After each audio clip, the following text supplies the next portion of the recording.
তারা দেশের ভিতরে একটা গন্ডগোল পাকাতে চাচ্ছে। এটা খুব স্পষ্ট। দেখেন, আমাদের দেশ এখনো স্বয়ংসম্পূর্ণ না। কৃষি নির্ভরশীল এই দেশটা।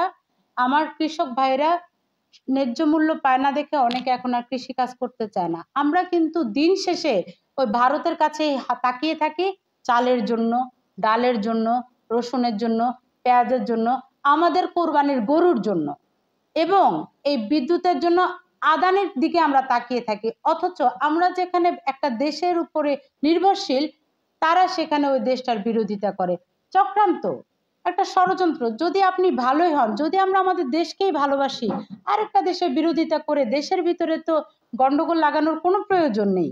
দেশের পাশের দেশ আমার প্রতিবেশী, পাকিস্তান আমার প্রতিবেশী, ভারত আমার প্রতিবেশী, তাদের সাথে খুব শত্রুতারও দরকার নেই, খুব মিত্রতারই দরকার নেই। আমরা কেন আমাদের নিজেদেরকে নিয়ে ভাবতে পারি না?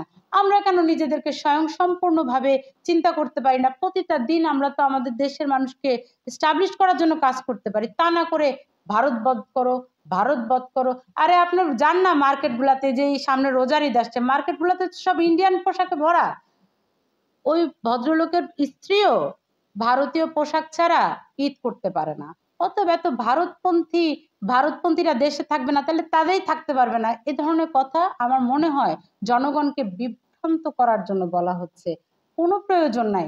জনগণকে শান্তি দেন, জিনিসের দাম কমান। গতকালকে লেবুর হালি হয়েছিল 200 টাকা। লেবুর হালি কেন 200 টাকা হবে?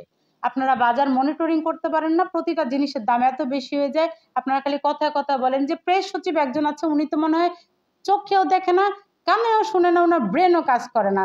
যদি করতো, উনি কিভাবে বলে যে দেশের অর্থনৈতিক অবস্থা খুব সচ্ছল, গত 6 মাসে আমাদের অর্থনৈতিক অবস্থা নাকি খুব চাঙ্গা?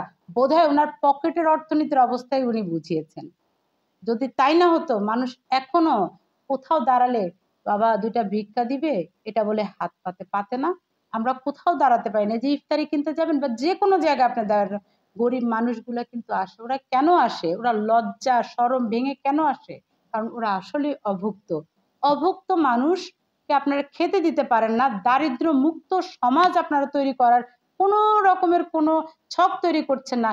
শুধু আওয়ামী লীগ ধ্বংস করো, আওয়ামী লীগ শেষ না করা পর্যন্ত নির্বাচন দিবে না, অবৈধ আরো অবৈধভাবে থাকতে চাচ্ছে।